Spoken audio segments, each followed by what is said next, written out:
Lungs damage हुए हैं, और एक को हार्ट अटैक, अंकल को, मतलब एक के फादर को हार्ट अटैक हुआ, दूसरे जो है उनके लंग्स 70% डैमेज कर गया उस पूरे प्रोसेस में, और रिपोर्ट नेगेटिव आ गई थी, लेकिन उन दोनों की मतलब आगे पीछे। और बहुत से लोग, जैसे मैं जिस एरिया से भी बिलोंग करती हूँ, हमारे एरिया में तो एक टाइम पे पाकिस्तान में लीड कर रहा था ना एबटाबाद, सबसे ज्यादा कोविड केसेस थे। तो वो मेरी तो फैमिली रिलेटिव्स बहुत से लोगों को हो चुका है, और बहुत से मतलब ऐसे भी हैं लोग जिनकी ना अनफॉर्चुनेटली डेथ हो गई है इस कोविड की वजह से। अभी रिसेंटली कल नहीं परसों सुबह डेथ हुई है इसी तरह एक आंटी की, जी उनको कोविड था, अब उनकी रिकवरी होगी, रिकवरी के बाद तकरीबन 2 हफ्ते के बाद अब समझिए उनको हार्ट अटैक हुआ है और उनकी डेथ हो गई है। अब वो सब लोग समझ ये रहे हैं कि हार्ट अटैक जो हुआ है वो कोविड की वजह से नहीं डेथ हुई, हार्ट अटैक की वजह से हुई है। लेकिन अगर आप इसको देखें क्लियरली तो वो यही होगा, कोविड की वजह से हार्ट डैमेज हुआ है, तो फिर उसके बाद ये आफ्टर आप कह लें साइड इफेक्ट्स उसके आए। तो इसलिए प्लीज प्लीज अपने पेरेंट्स के लिए स्पेशली आप केयरफुल हो। अच्छा जनाब, इसके साथ हम स्टार्ट करेंगे अपना next topic which is about crime. थोड़ा सा इसे स्लो नहीं करेंगे, इधर इनकी अलग वीडियो चल रही है, थोड़ा सा स्लो कर लो।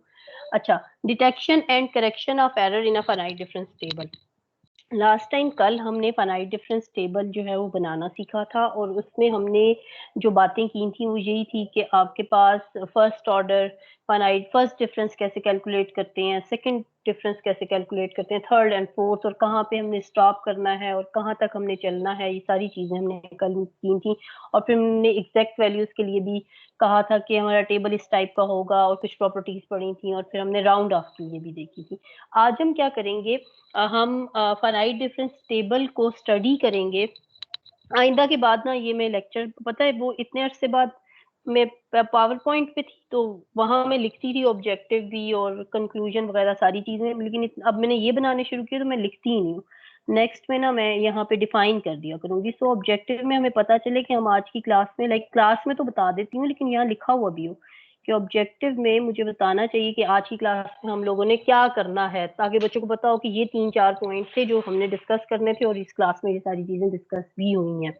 ऑब्जेक्टिव आज की क्लास में क्या है कि हमने फाइनाइट डिफरेंस टेबल पे ही रहना है, और हम उसके अंदर देखेंगे कि अगर ये जो ऑब्जेक्टिव ऊपर, अगर एरर फॉर एग्जांपल आप किसी एंट्री को गलत पुट कर देते हैं, हम मोर देन वन एंट्री पे नहीं रहेंगे, हम सिर्फ एक एंट्री पे ही रहेंगे फिलहाल, और मैं बताऊंगी मोर देन वन क्यों मैं कह रही हूँ कि एक पे ही रहेंगे। अगर हम कोई एंट्री गलत पुट कर देते हैं, मसलन आपसे मैं कहती हूँ कि y इज इक्वल टू आपने बनाया एक्स स्क्वायर का टेबल ना, अब आपने एक्स की वैल्यूज डिफरेंट दी, आप कह रहे हैं x1 है, 2 है, 3 है, 4 है, और आपके पास यहाँ पे वैल्यूज आती जा रही हैं, y की 1 होगा, 4 होगा, 9, एंड देन यहाँ से आप 16 की जगह पुट कर देते हैं 17। ठीक है ना, 17 आपने पुट कर दिया। अब जब आपने 17 पुट किया, आना 16 चाहिए था, लेकिन बाय मिस्टेकन कोई भी रीजन हो सकता है उसके पीछे, तो जब आपने उसकी एंट्री यहाँ एंटर की तो वो गलत हो गई। से मैं कहती हूँ कि मैंने बाकी सारी एंट्रीज ठीक पुट की हैं, लेकिन जो एक एंट्री है वो मैंने गलत गलत जो है वो एंटर कर दी है। अब इस ये तो अब आ गया ना, आना तो 16 चाहिए था, आपने बाय मिस्टेकन आप कह लें आपने 17 एंटर कर दिया है। इस एरर, तो मैं कहती हूँ कि ये मेरे पास क्या है, एक एरर है, ये इसके अंदर एरर मौजूद है, 1 मतलब एरर मौजूद होगा। ओरिजिनल जो एंट्री है वो 16 है, बट हमने क्या किया, 17 एंटर कर दिया, यानी 1 एरर आपके पास 1 यूनिट का एरर इसके अंदर मौजूद है।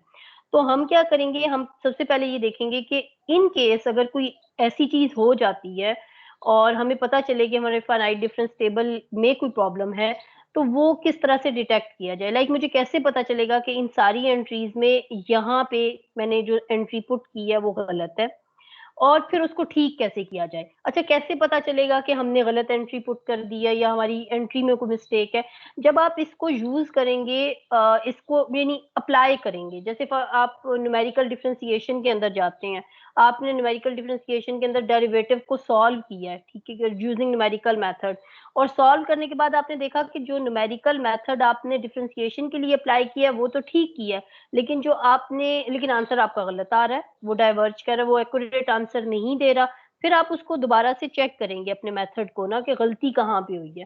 तो वो क्योंकि बेस किस पे कर रहा होगा, फाइनाइट डिफरेंस टेबल के ऊपर, तो फिर आप ऑटोमेटिकली यहाँ पे आएंगे और देखेंगे कि यहाँ मैंने टेबल में से तो कोई वैल्यू गलत नहीं उठा ली जिसकी वजह से ये मेरा एरर आ रहा है, जिसकी वजह से मुझे सही वैल्यू नहीं मिल रही।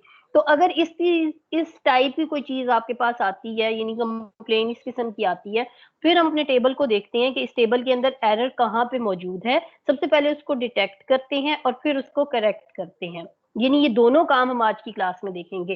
सो ऑब्जेक्टिव हमारी क्लास का क्या है कि फॉर एग्जांपल आपने फाइनाइट डिफरेंस का टेबल यूज किया है for solving any numerical differentiation की किसी भी प्रॉब्लम को सॉल्व करने के लिए ये फाइनाइट डिफरेंस का से ये वाला टेबल आपने यूज किया है, और वहां पे आपका एक्यूरेट आंसर नहीं आया, वो आंसर आपका गलत हो गया है। अब आप उसको दोबारा से चेक कर रहे हैं कि आपका आंसर कहाँ पे गलती है, और गलती जो है वो आपने लोकेट करनी है, ना सिर्फ अपने अपनी गलती लोकेट करनी है बल्कि उसको ठीक भी करना है। तो ये दो काम जो है, यानी डिटेक्शन, पहले डिटेक्ट करें कि किस एंट्री में प्रॉब्लम है, and then correction of error, और फिर उसको ठीक भी करना है।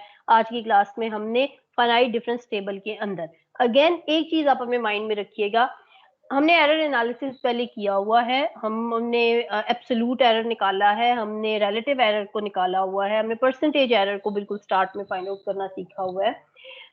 वो एक तरीका है एरर कैलकुलेट करने का, आप कह लें अलजेब्राइकली हम किसी भी क्वेश्चन को उस मेथड से सॉल्व करते हैं। लेकिन जैसे आप सॉल्व करते थे ना ए सेट के केस में, आपको याद होगे, दिनों की बात है, आप निकाला करते थे ए यूनियन बी, देन आप निकाला करते थे A intersection B by using formula. ये सब एलिमेंट्स आ रहे होते थे, सेट ए के और बी के जो भी सारे एलिमेंट्स थे वो हम लिख लेते थे, और कॉमन एलिमेंट को सिर्फ एक दफा लिखते थे। यहाँ सिर्फ कॉमन एलिमेंट्स आते थे, और फिर आप सेम यही काम करते थे बाय यूजिंग वेन डायग्राम, जिसमें आप एक सेट ए ले लेते थे, एक आप सेट बी ले लेते थे, और लाइन से डिफाइन कर देते थे ओवरलैपिंग रीजन को। तो आप कह देते थे कि जो ओवरलैपिंग रीजन होगा वो ए इंटरसेक्शन बी को रिप्रेजेंट करेगा, और ये सारे का सारा सेट ए का और सेट बी का रीजन जो है वो ए यूनियन बी को रिप्रेजेंट करेगा। नाउ वे ये भी था इस क्वेश्चन को अटेम्प्ट करने का, ए यूनियन बी निकालने का, ए इंटरसेक्शन बी निकालने का, और ये भी एक तरीका था यही सेम काम करने का, यानी रिजल्ट दोनों के सेम आते थे। बट वेन डायग्राम का यूज जो है वो लिमिटेड है। लाइक अगर आपके पास 10 सेट्स हैं तो फिर आप उसको वेन डायग्राम के थ्रू यूनियन उन सबकी शो करना आपके लिए मुश्किल हो जाता, ड्रॉ करना उसको। इसलिए हम कहते हैं कि फॉर सिंपलर केस आपके लिए वेन डायग्राम इफेक्टिव है।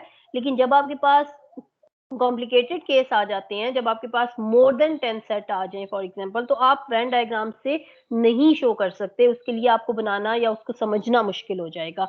उसके लिए आपका ये अलजेब्राइक जो आप मैथमेटिकल टर्म में फाइंड आउट करते हैं, ये A union B and A intersection B आपके लिए इजी है।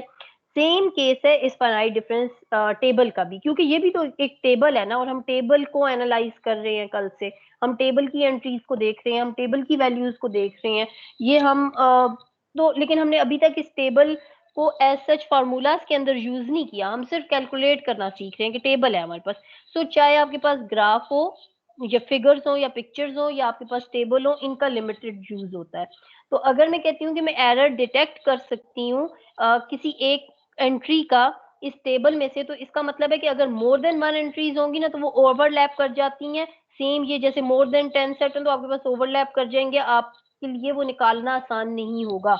इसी तरह यहाँ पे भी यही है कि एक एंट्री तक तो बात ठीक है, लेकिन एक से ज्यादा अगर एंट्रीज होंगी तो फिर ये टेबल में से ना एरर डिटेक्ट करना, मेथड जरूर मौजूद है लेकिन वो ओवरलैपिंग हो जाता है, वो इतना इफेक्टिव नहीं रहता। इसलिए टेबल का, इमेजेस का जो यूज है वो बड़ा लिमिटेड होता है, बट स्टिल अपीलिंग है। आप टेबल से देख के बहुत सी चीजों का आपको अंदाजा हो जाता है, आप ग्राफ देखते हैं आपको बहुत सी चीजों का पता चल जाता है। इसलिए इसको मुकम्मल खत्म नहीं करते, इसका यूज स्टिल रखते हैं, इसको इम्पोर्टेंस फिर भी देते हैं।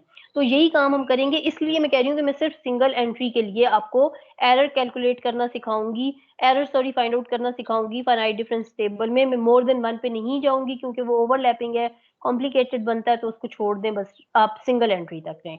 तो ये मेरे पास फाइनाइट डिफरेंस टेबल है। फॉर एग्जांपल मुझे कोई इंटरेस्ट नहीं है इन एंट्रीज में, इसलिए मैंने 0 0 रखा है। क्यों इंटरेस्ट नहीं है? मैं एरर को डिटेक्ट करना चाह रही हूँ, मैं एरर को ठीक करना चाह रही हूँ, तो मैं सिर्फ उसी एंट्री में इंटरेस्टेड हूँ जिसके अंदर एरर मौजूद है।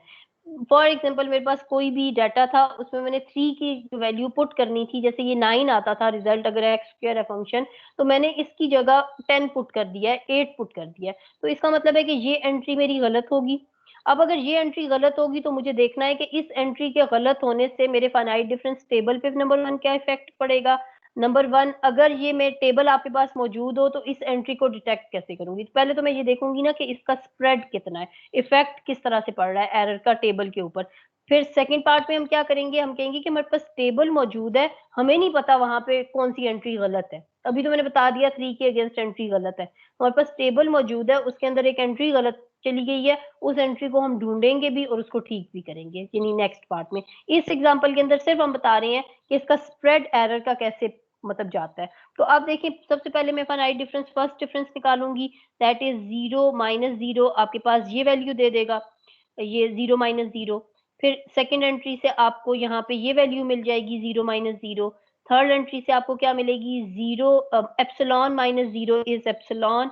फोर्थ एंट्री मेरे पास यहाँ पे आएगी 0 माइनस एप्सिलॉन, तो ये माइनस एप्सिलॉन यहाँ पे आ गया। 0 माइनस 0 आपको ये एंट्री देगा, एंड देन अगेन 0 माइनस 0 आपके पास ये डिफरेंस आ जाएगा। नेक्स्ट स्टेप में हम चले जाएंगे, नेक्स्ट स्टेप में हम क्या करेंगे, फिर सेकंड डिफरेंस निकालेंगे।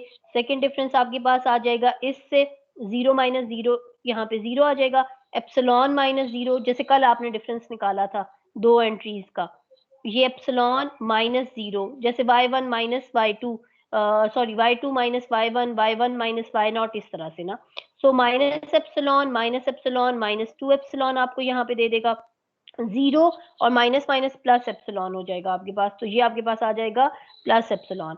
एंड देन 0 माइनस 0 आपके पास अगेन क्या आ रहा है, 0। तो ये आपके पास सेकंड डिफरेंस आ गया। फिर हम चले जाएंगे थर्ड डिफरेंस पे और हम कैलकुलेट करते हैं थर्ड डिफरेंस, तो ये आ जाएगा आपके पास epsilon minus 0 is epsilon minus 2 epsilon minus epsilon, तो ये आपके पास आ जाएगा minus 3 epsilon. Epsilon minus 2 epsilon आपके पास क्या आ जाएगा, एप्सिलॉन माइनस माइनस प्लस हो जाएगा, तो ये आपके पास 3 एप्सिलॉन आ गया। एंड देन 0 माइनस एप्सिलॉन आपके पास दे देगा माइनस एप्सिलॉन। तो ये हमने एक first second third difference table बना लिया। अब अगर आप इसमें देखें तो अगर सिंगल फर्स्ट एंट्री में मेरे पास यहाँ पे एक एंट्री के अगेंस्ट एरर था, तो वो एरर जो है फर्स्ट डिफरेंस कैलकुलेट करते हुए दो जगह पे चला गया, दो एंट्रीज में आ गया। यानी अगर इनिशियली 3 के अगेंस्ट एरर मौजूद था, तो जब मैंने फर्स्ट डिफरेंस कैलकुलेट किया तो वो एरर जो है वो दो एंट्रीज में चला गया। जब मैं सेकंड डिफरेंस पे गई तो ये एरर जो है वो किस में चला गया, 3 एंट्रीज में चला गया। थर्ड डिफरेंस पे गई तो ये एरर जो है वो कितनी एंट्रीज में चला गया, 4 एंट्रीज में चला गया। ये बिल्कुल कोविड वाली मिसाल है, इनिशियली एक बंदे को था फिर दो को, मतलब बढ़ ही रहा है। तो इसका मतलब क्या हुआ कि अगर आपसे बाय मिस्टेकन एक एंट्री गलत एंटर हो जाती है फाइनाइट डिफरेंस टेबल में, तो उसका इम्पैक्ट क्या होता है कि वो स्प्रेड करता है उसका, ये फैन वाइज इसको कहते हैं फिगर, ये वाली जो मैंने बनाया ना, ये देखें एरर, ये एरर वाली टर्म्स को मैंने लिया है कि ये फैन वाइज इसका जो है बिहेवियर होता है, ये स्प्रेड करता है नेक्स्ट फाइनाइट डिफरेंस, जो भी आप नेक्स्ट ऑर्डर के जो भी डिफरेंस कैलकुलेट करते हैं उनके अंदर। तो पहली बात तो ये है। इसलिए क्या होता है कि अगर मैं दो ले लेती यहाँ पे तो उनका भी स्प्रेड इसी तरह से होता, और वो स्प्रेड आपस में आगे जाके ओवरलैप हो जाता और वो कॉम्प्लिकेटेड बना देता उस प्रॉब्लम को। इसलिए टेबल की मदद से, मतलब यहाँ पे मैं कोई एक और एंट्री पुट कर देती हूँ, यहाँ पे मैं कह देती हूँ ना एप्सिलॉन, अब जब मैं इसको करूंगी तो कुछ टाइम के बाद ये आपस में इस तरह से ओवरलैप करना शुरू कर देता, ये इस तरह से इसका स्प्रेड जाता ना, तो ये ओवरलैप कर जाता, फिर मुझे यहाँ पे इनको हैंडल करना मेरे लिए मुश्किल होता। अगर कोई और एंट्री होती फिर उसको, मतलब तरीका अभी भी मौजूद है इसका, लेकिन हम नहीं, हम सिर्फ सिंगल एंट्री के साथ लेके इसको चलेंगे जो हम इजीली कर भी सके। सो पहली बात हमने पहले टेबल से क्या लर्न की है कि अगर आप एक एंट्री को गलत पुट कर देते हैं तो उसका इम्पैक्ट क्या पड़ता है कि एरर जो है वो प्रोपेगेट करता है, एरर स्प्रेड होता है। और यही बात मैंने ऊपर लिखी कि अगर एरर अकर करे in any entry of x, चाहे वो स्मॉल है वैल्यू, लार्ज है, पॉजिटिव नेगेटिव, इससे कोई फर्क नहीं पड़ता, जो इसका इफेक्ट है वो फाइनाइट डिफरेंस टेबल पे वो स्प्रेड आउट होता है फैन वाइज शेप, मतलब ये फैन वाइज शेप इसे हम कहते हैं। इन टेबल एरर इट इज, और मैंने कहा है कि एरर को रिप्रेजेंट मैंने किया हुआ है एप्सिलॉन से। यानी इस एप्सिलॉन का मतलब है कि यहाँ पे जो भी एंट्री मौजूद है इसमें कोई ना कोई एरर है। फिर उसके बाद अब हम देखते हैं properties of this error. Error वाली टर्म की क्या प्रॉपर्टीज होंगी। नंबर वन ये है कि आपके पास ये जो एरर वाली टर्म्स हैं, अगर आप इनके कोफिशिएंट देखें, फर्स्ट डिफरेंस टेबल में आप देखें ना फर्स्ट कॉलम को, तो आपके पास इसका कोफिशिएंट 1 है, इसका कोफिशिएंट -1 है। अगर आप इन दोनों का सम ले लेते हैं तो वो क्या बन जाएगा, 0। ठीक है ना, 1 -1 आपके पास 0 आ गया। सेकंड में अगर आप देखें तो आपके पास इसका कोफिशिएंट फर्स्ट का 1 है, मैं सिर्फ एरर वाली टर्म्स की बात कर रही हूँ। यहाँ पे -2 है, यहाँ पे 1 है। अगेन आप इनको ऐड करें तो आपके पास रिजल्ट क्या आएगा, 0 कोफिशिएंट को। थर्ड में आप देखें, थर्ड डिफरेंस को आप देखें, यहाँ पे आपके पास है +1, यहाँ पे आपके पास है, इनको ऐड करें -3 में तो ये आ जाएगा -2। -2 को आप ऐड करें +3 में तो आपके पास +1 आ जाएगा। देन -1 करेंगे तो ये भी आपके पास दे देगा 0। सो हम क्या कह रहे हैं, हम कह रहे हैं कि ये जितनी भी, बेशक एरर स्प्रेड कर रहा है, लेकिन इसकी प्रॉपर्टी क्या है कि जो कोफिशिएंट हैं इस एरर वाली एंट्रीज के, उनका जो सम है वो इक्वल टू 0 होता है। पहली प्रॉपर्टी यही होगी। तो मैंने क्या कहा, यहाँ पे लिखा कि effect of error propagation is increasing in each column. पहली बात तो हमें यही पता चल गई, हर कॉलम में जो इफेक्ट है एरर के प्रोपिगेट करने का वो इंक्रीज हो रहा है। और सेकंड बात मैंने आपसे क्या कही है कि sum of coefficient of error in each column is 0। इनका सम जो है वो आपके पास, एरर के जो कोफिशिएंट है उनका सम आपके पास 0 होता है। और तीसरी बात यही है कि ये जो आपके पास, जैसे ये मेरे पास है, आप अगर इस कोफिशिएंट को देखें तो ये binomial expansion for 1 minus x की पावर n के कोफिशिएंट बन रहे हैं। जैसे फर्स्ट डिफरेंस है तो मैं 1 ले लूं तो मेरे पास देखें यहाँ पे क्या आ जाएगा, 1 माइनस एक्स। तो फर्स्ट डिफरेंस में देखें 1 माइनस एक्स, आपके पास ये टर्म बन रही है। Binomial expansion 1 minus x square की देखें सेकंड डिफरेंस के लिए, सेकंड डिफरेंस आपके पास कहाँ पे है, ये, तो मैंने इसकी पावर क्या लिख ली, 2। और ये हमारे पास किसके इक्वल होता है, 1 minus 2x plus x square, ये इसके इक्वल होता है। अब आप देखें जो बायनोमियल एक्सपेंशन के कोफिशिएंट हैं फॉर दिस टर्म और जो एरर के कोफिशिएंट हैं वो आपस में सेम है। कैसे देखें, 1 minus 2x plus 1, 1 minus 2x plus 1।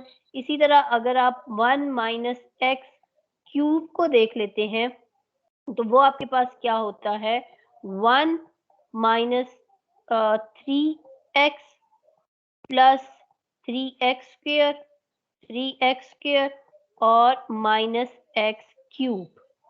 ये आपके पास इस 1 माइनस एक्स की पावर 3 की बायनोमियल एक्सपेंशन है। इसके कोफिशिएंट देखें, 1 माइनस 3 प्लस 3 माइनस 1। यहाँ पे देखें 1 माइनस 3 प्लस 3 माइनस 1। सो हम ये बात कह सकते हैं कि ये जो कोफिशिएंट हैं एरर टर्म के, वो रिलेट करते हैं किससे, कोफिशिएंट ऑफ बायनोमियल एक्सपेंशन से। So coefficient of errors are also the coefficient of binomial expansion. कौन से वाले फंक्शन की, 1 माइनस एक्स की power n। 1 minus x first difference है, इसको आप लिख लें, ये पावर आप, ये पावर के साथ ना आप लिख लेंगे, दिस इज योर डिफरेंस के साथ आप रिलेट करेंगे, this is first difference, first difference. फिर उसके बाद आपके पास सेकंड क्या है, ये आपके पास सेकंड डिफरेंस है, ये आपके पास थर्ड डिफरेंस है, ये आपके पास फोर्थ डिफरेंस है। इवन फोर्थ का भी अगर होता तो इसके कोफिशिएंट भी आपके पास इसी तरह के होते। और आप यहाँ पे देखिए 1 माइनस 4 प्लस 6 माइनस 4 प्लस 1, इसके अगर हम कोफिशिएंट को देखें तो इनको भी 0 होना चाहिए, वैसे पता नहीं, जब आएंगे देखेंगे। ओके जनाब, इसके साथ हम देखते हैं टेबल को। अब अभी तक हमने क्या किया, हमने सिर्फ एरर के प्रोपेगेशन को देखा है कि अगर किसी एंट्री में एरर है तो वो स्प्रेड आउट करता है, हर कॉलम में इंक्रीज होता है, उसके कोफिशिएंट का सम 0 होता है, और जो उसके कोफिशिएंट है वो रिलेट करते हैं binomial expansion of 1 minus x की पावर n के साथ। अब मैं क्या कह रही हूँ, एक क्वेश्चन दिया आपको और मैं कह रही हूँ locate error and suggest suitable correction. अब उल्टा हो रहा है, अब मैं आपको ये नहीं बता रही कि इस टर्म के अंदर एरर मौजूद है, अब आपसे कह रही हूँ कि आपने एरर को लोकेट करना है और उसको ठीक भी करना है। तो ये आपके पास डाटा मौजूद है। अब देखें आपके पास इनिशियली अगर ये डाटा मौजूद है, आपको कैसे पता चलेगा इसमें किस एंट्री के अगेंस्ट एरर है? ठीक है ना? तो ये इसलिए मुश्किल है। मतलब इस तरह से देख के बताना, अभी तो हमें पता नहीं है, अभी जब पता चलेगा तो फिर आसान हो जाएगा। लेकिन अब मैं आपसे क्वेश्चन, यानी ऊपर में और नीचे वाले में क्या फ़र्क है? ऊपर मैंने आपसे कहा था 3 के अगेंस्ट ये जो टर्म है इसमें एरर है। लेकिन अभी मुझे नहीं पता ये 1 से लेके 10 तक जितनी टर्म्स मेरे पास मौजूद है, इनमें एरर किसमें है? ये मुझे नहीं मालूम। ये मैंने फाइंड आउट करना है और मैंने फिर उसको ठीक भी करना है। मुझे मैम क्या पता है? इक्वल टू जीरो करके हम फाइंड कर सकते हैं ना एरर यस, हम कितना है। हाँ, बिल्कुल कर सकते हैं वो चीज़। और एक और लेकिन अभी हमें उससे ये तो भी नहीं आसान पता तरीका कि बता किस दूँ। में है। हाँ, ये एंट्री कौन-सी है ये हमें नहीं मालूम, ठीक है ना? Yes. हमें सिर्फ ये पता है, ऊपर 3 प्रॉपर्टीज़ पता है, लेकिन हमें ये नहीं पता इनमें से कौन-सी एंट्री है जिसमें अब हमें जो पता है ना चीज़, वो सिर्फ ये पता है कि हमारे नॉलेज में ये बात आई है कि जब आपका ये वाला टेबल हमने यूज़ किया आगे किसी मेथड से क्वेश्चन सॉल्व करने के लिए, तो उसके अंदर एरर आया। हमने न्यूमेरिकल फॉर एग्ज़ाम्पल डिफरेंशिएशन का प्रोसीजर बिल्कुल ठीक लगाया है। इस टेबल से जो वैल्यूज़ ली गई हैं, इसकी वजह से वहाँ पे एरर आया, तो आप अपना टेबल चेक करें। अब हम इस टेबल को चेक कर रहे हैं और हम देख रहे हैं कि इसमें कहाँ पे एरर मौजूद है। तो वैसे मुझे नहीं देख के नज़र आ रहा कि इसमें कैसे एरर मौजूद है, लेकिन मेरे पास मेथड मौजूद है जो कि मैं विदिन 2-3 मिनट बता सकती हूँ, मैं एंट्री लोकेट कर सकती हूँ। उसका तरीका ये होता है कि आपका जो बिल्कुल लास्ट वाला कॉलम होता है, आप उसमें देखें कि हाईएस्ट मैग्नीट्यूड का कोएफ़िशिएंट, मतलब जो हाईएस्ट वैल्यू है, सिंपल केस, आप देखेंगे उसमें हाईएस्ट वैल्यू कौन-सी है। तो मेरे पास ये लास्ट कॉलम है 4th वाला, मैं देखूँगी अब ये फॉर मेरे पास टेबल आया और मैंने इसमें से जो गलत वे एंट्री होगी या उसको लोकेट करना है। तो मैं सबसे पहले क्या देखूँगी, मैं लास्ट कॉलम देखूँगी और मैं देखूँगी इसमें मेरे पास हाईएस्ट वैल्यू कौन-सी है। अच्छा, साइन को नहीं देखना, क्योंकि मैग्नीट्यूड की हम बात कर रहे होते हैं ना, एरर की, मॉड ऑफ अप्रॉक्सिमेटेड माइनस एब्सोल्यूट, वो जो एग्ज़ैक्ट है या एग्ज़ैक्ट माइनस आपके पास अप्रॉक्सिमेटेड है, तो हम मॉड ले रहे होते हैं, हम मैग्नीट्यूड देख रहे होते हैं, साइन को हम नहीं देखते। आपने साइन को इग्नोर करके सिर्फ देखना है कि यहाँ पे हाईएस्ट वैल्यू कौन-सी है। तो मुझे बताएँ 4th कॉलम में हाईएस्ट वैल्यू कौन-सी है? 54। 54। तो 54 के अगेंस्ट ये सारी बातें आपकी बुक में लिखी हुई हैं, मैं उनको शॉर्ट बता रही हूँ कि 54 के सिक्स अगेंस्ट सिक्स एंट्री आपने बन रही है। Yes horizontal line backward draw करनी है। जो एंट्री आपके पास आएगी वो एरर वाली टर्म है। सही हो गया। आपने क्या देखते हैं, ओके। लास्ट कॉलम में हाईएस्ट वैल्यू से बैकवर्ड हॉरिजॉन्टल लाइन जिसको कनेक्ट करेगी वो एरर वाली टर्म है। अब ये तो तब होगा ना जब आपके पास इवन है, इवन डिफरेंस है, लेकिन डिफरेंस ऑड भी तो हो सकता है। आपके पास यही डिफरेंस थर्ड पे भी तो हो सकता है, यानी थर्ड पे हो सकता है, फिफ्थ पे हो सकता है, फिर क्या करेंगे? सही हो गया, यानी आपके 2 केसेस बना लेने हैं। अगर आपका लास्ट कॉलम जो है वो इवन फाइनाइट डिफरेंस दे रहा है, तो फिर आपने हाईएस्ट मैग्नीट्यूड वाली टर्म को देखना है। लेकिन अगर आपका लास्ट कॉलम जो है वो ऑड टर्म को देख रहा है, इवन को नहीं देख रहा, ऑड डिफरेंस देख रहा है, देन आप 2 हाईएस्ट टर्म्स को देखेंगे। जैसे मेरे पास ये 2 हाईएस्ट हाँ, और फिर उनके कौन-कौन दरमियान सी में से यस, लाइन उनके ड्रॉ। दरमियान में ये आ जाएगा। तो मेरे पास कौन-कौन सी 2 हाईएस्ट टर्म है इस टेबल के अंदर? एक मेरे पास है 33, एक है मेरे पास -21। तो मैं क्या करूँगी, अब इनके अगेंस्ट हॉरिज़ॉन्टल ये -33, इसके अगेंस्ट मैंने लाइन लगाई हॉरिज़ॉन्टल बैक में, ये मेरे पास 21 है, इसके अगेंस्ट लगाई तो वही 531 आपके पास एंट्री आ जाएगी। तो मैम आपने अपने इसमें पास कोई कंडीशन भी होगी ना कि कितनी आइट्रेशन, यानी कौन से कॉलम में हमने ये चीज देखनी है, क्योंकि अगर आप सेकंड में देखें ना तो उसमें हाईएस्ट जो है वो गलत वाले के सामने है हाँ, तो। नहीं इसमें पता है क्या होता है, हाँ, बिल्कुल, मैं इसको आपको इसमें से इसलिए करवा रही हूँ ना अभी, फिर सुनो, मेरे पास क्या होगा कि देखना मैंने हमेशा लास्ट कॉलम को है, मैंने अपने सेकंड लास्ट कॉलम को नहीं देखना। देखना मैंने किसको है, हमेशा लास्ट कॉलम को। अगर मैं ये कह रही हूँ कि ये कॉलम मेरे पास था ही नहीं ना, ये ठीक। नहीं था, इन दैट केस, सही है। ठीक है ना? अदरवाइज़ अगर ये 4th है तो फिर हम इसी को देखेंगे। जैसे एक और केस मैंने अपने से ना एक एग्ज़ाम्पल यहाँ पे और भी डाली थी, ये वाली। मैम ये ऊपर एक कंफ्यूजन है थोड़ी सी। हाँ, बोलो, बताएँ? मैम वो ऊपर ऊपर करें थोड़ा सा। मैम ये हुँ, जो आप फोर्थ कॉलम में आपने कहा है सबसे लार्जेस्ट वैल्यू देखनी है, हुँ, तो उसके तो हॉरिजॉन्टली आ जाएगी। थर्ड कॉलम में हम कैसे देखेंगे? लार्जेस्ट वैल्यू देखेंगे? ये लार्जेस्ट दो टू वैल्यू वैल्यूज को देख लें। हाँ, 2 वैल्यूज देख लें अपनी लार्जेस्ट वैल्यूज। कौन सी 2 आती हैं? एक मेरे पास है 33, एक मेरे पास है एडजेसेंट 20। लार्जेस्ट वैल्यूज को देखना है मैम। ये आएंगी ये एडजेसेंट, जब आप फाइनाइट डिफरेंस निकाल रहे होते हैं ना, तो इसी तरह से इनका पैटर्न चलता है।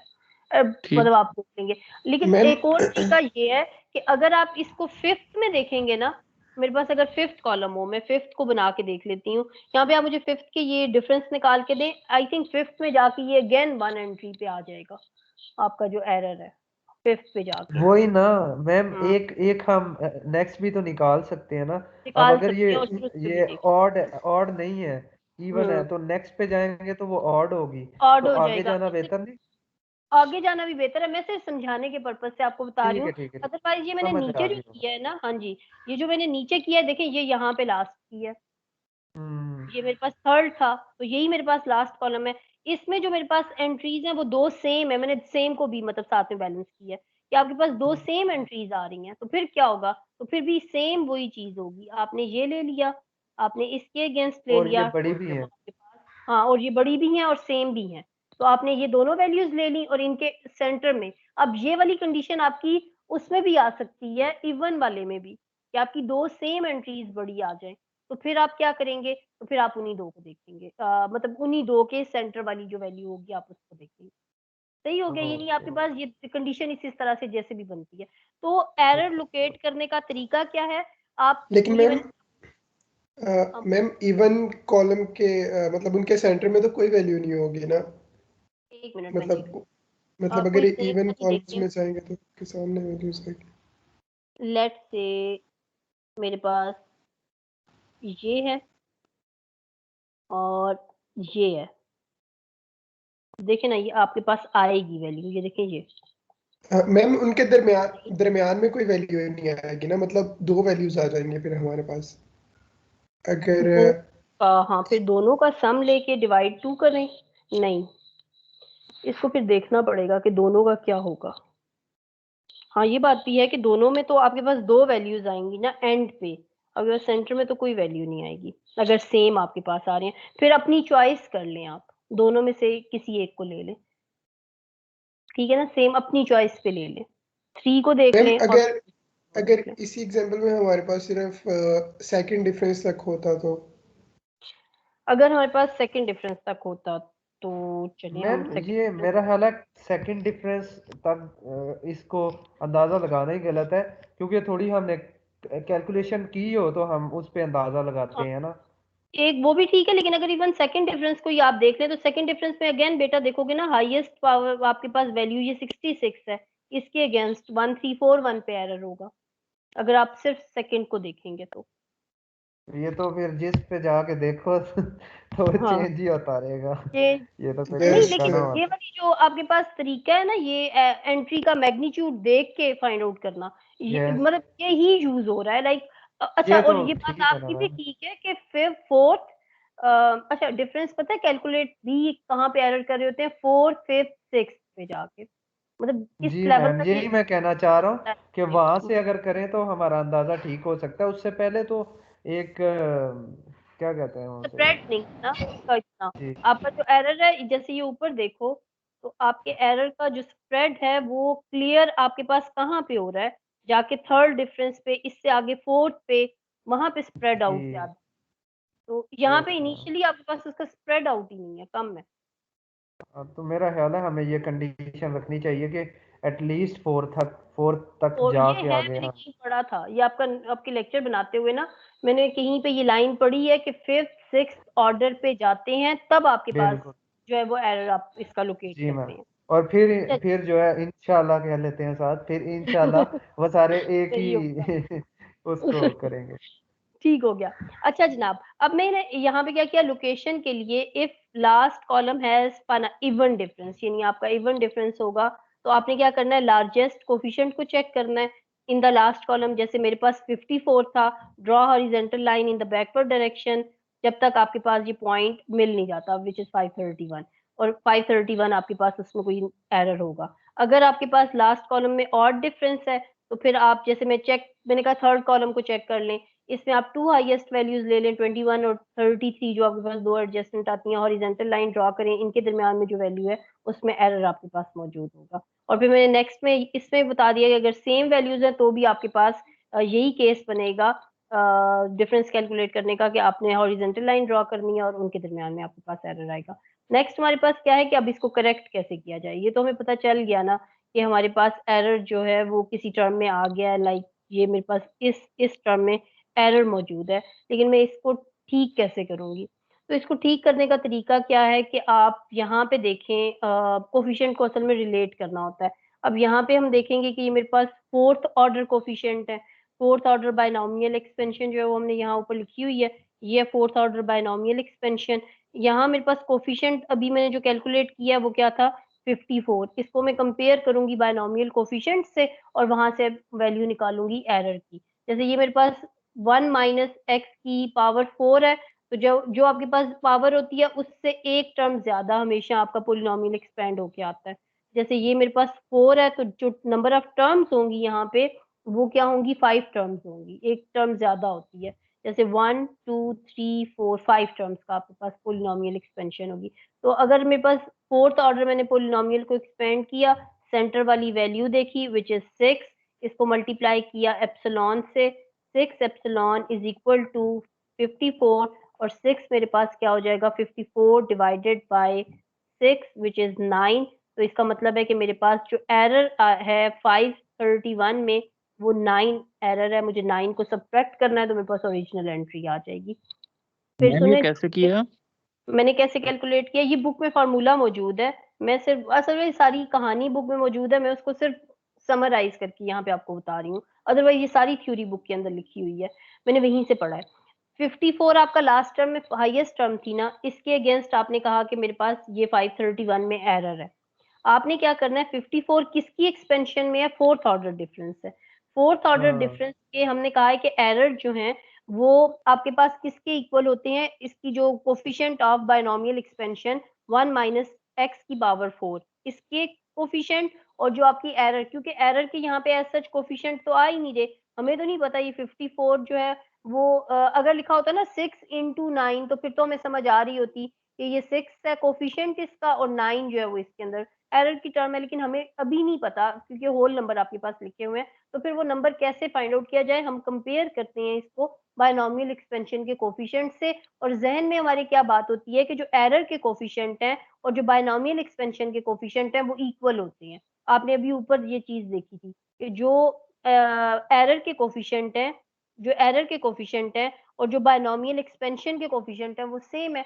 तो मैंने क्या किया, मैंने कहा 54 में प्रॉब्लम था, 54 मेरे पास जो है जो इसके कॉरेस्पॉन्डेंस एंट्री है उसमें प्रॉब्लम है, 54 मैंने लिखा अपने पास यहाँ पे, और फिर मैंने इसको रिलेट किया कि ये किससे मैच करेगा बायनॉमियल एक्सपेंशन के 1 माइनस एक्स की पावर 4 के कोफिशिएंट के साथ।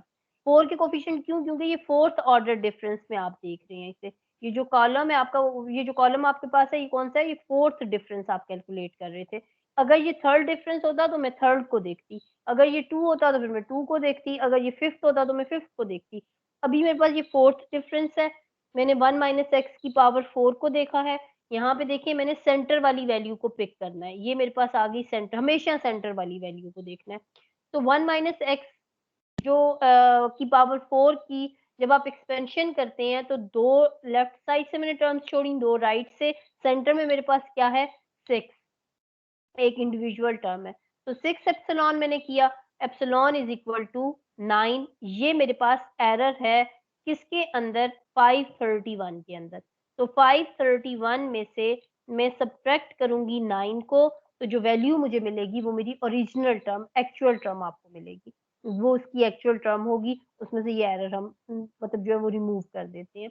लेकिन अगर मेरे पास यही चीज होती ना ऑड टर्म, अब ऑड है तो एक टर्म ज्यादा होगी तो आपके पास इवन टर्म्स आ जाएंगी, अब आपके पास सेंटर वाली कोई वैल्यू मौजूद नहीं है। तो वो जैसे स्टैट्स में हम नहीं करते होते कि आप मीडियन कैलकुलेट करते हैं, तो अगर आपका डाटा जो है वो ऑड ऑर्डर में होता है तो आप क्या करते थे कि सेंटर में एक ही टर्म बचती है तो वो आपका मीडियन होता है, लेकिन अगर आपकी जो डाटा है वो इवन ऑर्डर में होता है तो आप सेंटर वाली दो टर्म्स को ले लेती हैं। तो यही सेम होगा कि ये मेरे पास 1 चला गया, यहाँ पे मेरे पास आ गया ये भी 1 चला गया, पीछे क्या बचा -3 + 3, तो यानी ये -3 + 3 डिवाइडेड बाय ये 3 + 3 डिवाइडेड बाय 2 आप करें ना, मिड पॉइंट आपके पास जो आएगा वो अगेन आपके पास 3 आएगा। लेकिन तो हम करेंगे मैम 3 अगर epsilon.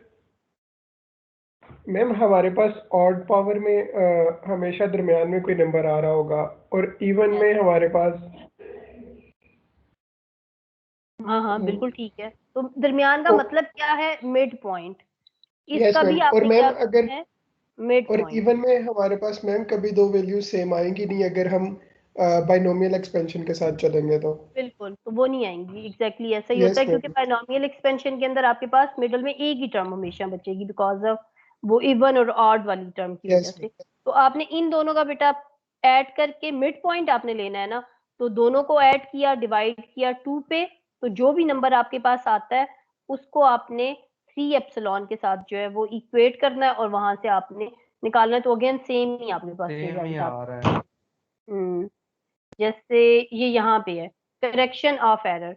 If the terms are even, अगर आपके पास टर्म या डिफरेंस आप इसे कह लें, अगर वो आपके पास इवन है तो आप करें observe the order of finite difference in the last column, let's say it's 4, तो आपके पास 4 है। इसका मतलब क्या हुआ? ये कुछ भी नहीं है। Check the binomial expansion for that power से 1 माइनस एक्स की पावर 4, जो जो आपका ऑर्डर है लास्ट कॉलम का, उसके हिसाब से आपने बाइनोमियल एक्सपेंशन के कोफिशिएंट को देखना है। वो मेरे पास ये आगे। अब हम क्या कहेंगे? Check the coefficient of middle term, जो कि मेरे पास ये है 6, और उसको एप्सिलॉन से मल्टीप्लाई कर दें, यानी एरर से मल्टीप्लाई कर दें, तो 6 एप्सिलॉन इज इक्वल टू 54, आपके पास आंसर आ गया 9। तो एरर आपके पास 9 है, करेक्शन आपके पास क्या हो जाएगी? 531 माइनस 9, जो आपके पास ओरिजिनल रिजल्ट आएगा। लेकिन अगर आपके पास टर्म्स या आप कह लें फाइनाइट डिफरेंस ऑड आता है बायनोमियल एक्सपेंशन में, या आपके पास डिफरेंस जो है वो ऑड आता है, तो फिर आपने हाईएस्ट जो दोनों टर्म्स ली हुई थी लास्ट कॉलम में, उनका मिड पॉइंट ले लेना है। 21 plus 33 divided by 2, 27 is the mid point. अब 27 आपके पास मिड पॉइंट आ गया। आप क्या करेंगे? कोफिशिएंट ऑफ बायनोमियल एक्सपेंशन को देखेंगे। कोफिशिएंट ऑफ बायनोमियल एक्सपेंशन में आपने मिडिल टर्म अगर लेनी है तो ये 3 plus 3 divided by 2 which is again 3 आपके पास आ जाएगा। तो 3 एप्सिलॉन, उसी तरह से एप्सिलॉन से इस कोफिशिएंट को मल्टीप्लाई किया, इज इक्वल टू 27, जो आपका यहाँ से आया है। तो एप्सिलॉन इज इक्वल टू 9, आपके पास अगेन एरर यही आएगा। 531 माइनस 9 करेंगे तो 523 आपके पास रिजल्ट आएगा। एग्जाम्पल 2 का मैंने आपसे कहा है कि खुद करें। और order of finite difference table, मैंने कल आपसे कहा था कि कितने ऑर्डर तक आपको कैलकुलेट करना है फाइनाइट डिफरेंस टेबल, तो वो हमने कहा था कि जहाँ कोफिशिएंट लास्ट आपके पास कॉलम वो होगा जिसमें कोफिशिएंट पूरे के पूरे उन कोफिशिएंट्स का सम 0 हो जाए, तो हम वहां पे जाएंगे। यही मैंने लिखा हुआ है कि find difference till in the column sum of coefficient become 0। आपने तब तक डिफरेंस कैलकुलेट करते रहना है जब तक आपके पास लास्ट कॉलम में जो कोफिशिएंट है उनका सम 0 नहीं हो जाता। अगर ऐसा नहीं होता, कोई ऐसे केस भी हो सकते हैं ना जिसमें सम 0 ना हो, ज्यादातर हो जाता है सम 0, लेकिन अगर आपका सम 0 नहीं होता, फिर हम कहते हैं कि एस्टिमेट एरर। फिर हम एरर को देखते हैं। एरर, एस्टिमेट एरर का मतलब है कि y के साथ आप जो अपना डिफरेंस आपने निकाल लिया है, आप उसका देखें कि कितना डिफरेंस आ रहा है। अब जैसे अभी बच्चे ने ये कहा था ना, सेकंड वाले डिफरेंस को देख लें और उसमें से एरर को देखें, तो देखें उसमें आपके पास यहाँ पे ये आप कह रहे थे, अगर मैं कंपेयर करती हूँ 24 को इन वैल्यूज के साथ, एफ की या वाई की जो आपने वैल्यूज निकाली हुई हैं, अगर मैं इनके साथ कंपेयर करती हूँ, तो ये इनमें और इनमें डिफरेंस इतना ह्यूज नहीं है। लाइक 74 है आपके पास, तो देखें 60, 66, 63 इस तरह की वैल्यूज आ रही हैं। लेकिन अगर मैं इनको कंपेयर करती हूँ एज कंपेयर टू दिस, तो ये आपके पास यहाँ पे वैल्यूज बहुत छोटी, बहुत कम हो गई हैं और वैल्यूज स्मॉल होती जा रही हैं। तो आप क्या देखते हैं, या आपके पास ये टेबल, मैंने ऊपर एक और टेबल भी बनाया था, इस टेबल के साथ भी अगर आप वैल्यूज को कंपेयर करते हैं यहाँ नीचे, तो आप देखते हैं कि ओरिजिनल वैल्यू और जो डिफरेंस मैंने कैलकुलेट कर लिया है, इनके दरमियान डिफरेंस कितना है। जैसे यहाँ पे देखें ना, 2, 5, 10, 2 डिजिट भी आपके पास आ रहा है, 18, 26, 37, 50, 2 डिजिट तक आपके पास नंबर है। लेकिन जब आपने डिफरेंस कैलकुलेट किया यहाँ पे, ऑल्दो ये कंडीशन सेटिस्फाई हो रही है कि ये सम लास्ट कॉलम का आपके पास 0 ही आ रहा है, मतलब ये सम 0 है। लेकिन इन केस अगर ये 0 ना होता तो भी मैं यहाँ पे स्टॉप इसलिए करती कि ये जो डिफरेंस है मैं देखती वो काफ़ी कम हो गया। अब देखें ये आपके पास 1 digit less than 5 even values आ रही हैं। सारी वैल्यूज को देखें ना 1 3 3 1, तो इसके कंपैरिजन में ये वैल्यूज बहुत छोटी हैं। तो हम क्या करते हैं, हम कहते हैं कि इसलिए मैं क्या करती, मैं कहती कि इसको मैं अपना लास्ट कॉलम डिक्लेयर कर देती, क्योंकि मेरे पास जो डिफरेंस है वो बहुत छोटा है। लेकिन अगर मैं फर्स्ट डिफरेंस को देखती हूँ तो देखिए यहाँ पे 18 है, तो यहाँ 13 है, 11 है, तो ये मेरे पास 2 डिजिट स्टिल यहाँ पे भी आ रहे थे। तो मैं इसको फिर इसकी निस्बत मुझे यहाँ पे स्टॉप करना ज़्यादा बेहतर लगता है। तो इस तरह जैसे अभी बात की बच्चे ने कि आप अ, अगर आपने फ़ाइनाइट डिफरेंस टेबल को देखना है, टेबल को चेक करना है, तो उसको 4th, 5th, 6th ऑर्डर तक आपका डिफरेंस होना चाहिए, तभी आपको उसकी क्लियर जो है ना वो पिक्चर भी आपको समझ आती है। अगर कोई एंट्री आपकी गलत हो गई है, तभी उसका स्प्रेड भी होगा उसके अंदर, वो आपको नज़र भी आएगा। तो वो उसके लिए आपको और यही कहा भी जाता है यूजुअली कि जो आपका फ़ाइनाइट डिफरेंस का टेबल होता है, या आप जब आगे जाके इसको यूज़ भी कर रहे होंगे, वहाँ पे भी up to 5th, 6th, 7th order तक मतलब इसको लेके जाते हैं। मोस्टली केसेस में ना 5th, 6th ऑर्डर तो लाज़मी होता है। वहाँ तक हम इसको लेके जाते हैं और फिर हम उसमें अपनी जो एंट्रीज़ हैं और इन चीज़ों को देखते हैं। अगेन मैं आपसे कहूँ कि एरर एनालिसिस की अगर हम बात करें, तो एरर एनालिसिस के लिए हमारा पुराना तरीका जो एब्सोल्यूट और रिलेटिव एरर का है वो मौजूद है। लेकिन एक रफ अंदाज़ा आप कह लें कि एक सिंगल एंट्री को डिटेक्ट करने का तरीका, यानी अब जब टेबल कंस्ट्रक्ट करते हैं तो उसको इफेक्टिव भी तो मतलब बताते हैं ना कि ये इफेक्टिव भी है, देखें इसमें ये प्रॉपर्टीज होल्ड कर रही हैं। अब बायनॉमियल एक्सपेंशन के कोफिशिएंट से हमने रिलेट कर दिया, एरर का हमने स्प्रेड बता दिया, हमने एग्जैक्ट नंबर और जो राउंड ऑफ नंबर है उनकी अप्रोक्सीमेशन, उनके डिफरेंस के बारे में भी बात कर ली। तो इसी तरह हमने फिर इसको एरर डिटेक्ट करना और उसको करेक्ट करने का जो तरीका है वो भी बताया। आपकी बुक के अंदर जो पेजेस हैं, मेरे पास ये भी खुली हुई है, सेक्शन 2.2 है। सेक्शन 2.2 मैं इसको लिख लेती हूँ यहाँ पे। हाँ, चैप्टर 2 का सेक्शन 2.2 ये सारी की अच्छा ये फर्स्ट टाइम मैंने खुद भी ये टॉपिक फर्स्ट टाइम ही पढ़ा है। सेक्शन 2.2 है चैप्टर 2 का। चैप्टर 2 का पहले मैंने ये इसमें, और ये सारी जितनी भी मैंने चीजें आपको बताई हैं, ये सब की सब मैंने आपकी बुक से पढ़ के और समझी हैं इसी में से। अच्छा, इसके जो पेजेस हैं वो है 30, यानी ये पेज सेक्शन 2.2 का ये पेज 30 है। और ये सारा जो भी मैंने यहाँ पे लिखा है, ये पॉइंट्स मैंने खुद ही लिख ली हैं, जो मेरी अंडरस्टैंडिंग बनी थी इनसे मैंने वो लिखी है वैल्यूज ना। ये 30 से लेके 31 पे भी ये जो मैंने आपको सारी कहानी बताई है, ये पेज नंबर 31, 32, 33 और 34 तक सारी बातें यही जो मैंने आपको बताई हैं ये लिखी हुई हैं।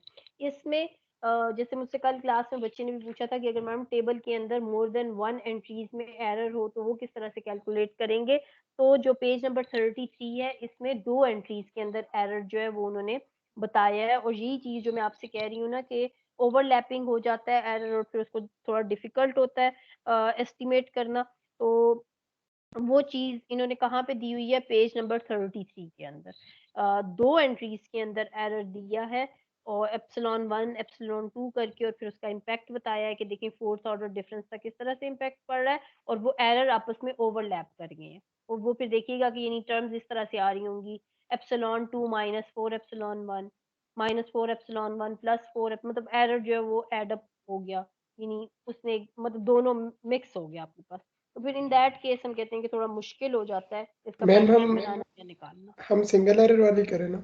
हम सिंगल एरर वाली करेंगे। और ये जो मैंने आपको फार्मूला बताया था ना एंड में कि आप इस तरह से निकालेंगे 6 एप्सिलॉन इज इक्वल टू 54, अब ये तो मैंने आपको मतलब समझाने के पॉइंट ऑफ व्यू से दिया है। अगर आप इसका प्रॉपर फार्मूला देखना चाहते हैं तो ये भी पेज नंबर 34 के एंड पे दिया हुआ है। लेकिन ये पूरा लेक्चर जो मैंने बनाया है ये हमने पढ़ा था अपने जमानों में, किससे पढ़ा था, बर्डन एंड फेरी की बुक से ना, तो उसमें ये चीज नहीं दी हुई थी। ये आप इस बुक में ही मौजूद है और अच्छी चीज है, आनी चाहिए, क्योंकि फाइनाइट डिफरेंस टेबल को हम सिर्फ ये कहते हैं कि न्यूमेरिकल डिफरेंशिएशन के अंदर ये यूज होता है और डायरेक्ट बस वहां पे 1 2 3 करके यूज कर लेते हैं, दैट्स इट। लेकिन यहाँ पे अलग से चैप्टर में देके और ये सारी चीजें जो बताई गई हैं, मुझे ये ज्यादा अच्छा लगा तरीकाकार के। अच्छा है, आपको ज्यादा बेहतर अंडरस्टैंडिंग हो रही है फाइनाइट डिफरेंस की। जब आप इसको अप्लाई करेंगे ना न्यूमेरिकल डिफरेंशिएशन के अंदर, तो तब मुझे लगता है कि हमारी निस्बत आप ज़्यादा स्ट्रांगली इसको समझ सकते हैं। हमें वहीं पे करवाया गया था फाइनाइट डिफरेंस के बारे में। कहाँ पे बताया गया था? न्यूमेरिकल डिफरेंशिएशन से पहले एक क्लास के अंदर ये सारी चीज़ें बता दी गई थी कि ये टेबल होता है, ये फॉरवर्ड डिफरेंस होता है, बैकवर्ड होता है, सेंट्रल होता है। कल हम इससे रिलेटेड क्वेश्चन सॉल्व करेंगे न्यूमेरिकल डिफरेंशिएशन के।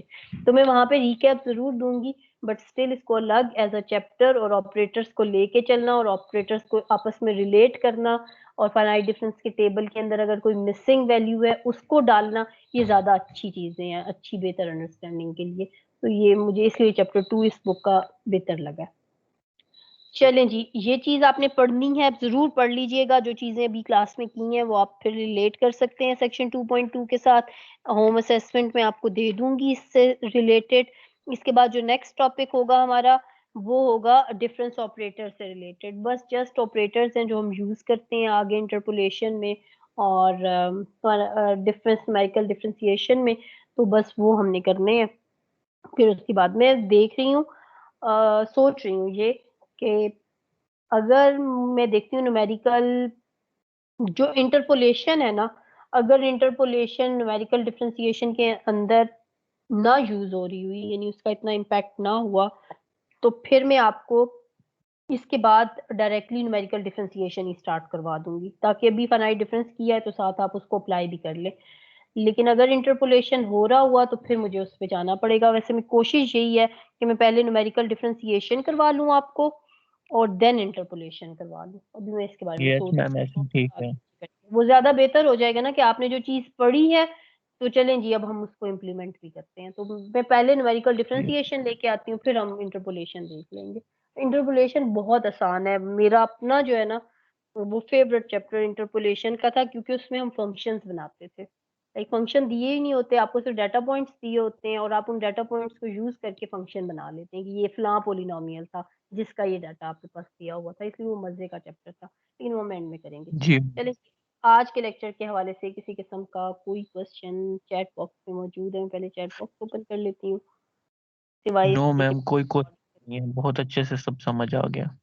आ गया तो बस अब इस वाले ये वाले क्वेश्चन ज़रूर करने हैं और फिर मुझे अपना फीडबैक भी दीजिएगा। असाइनमेंट भी मैंने आपको एक दी है, उसको भी देखिएगा। मतलब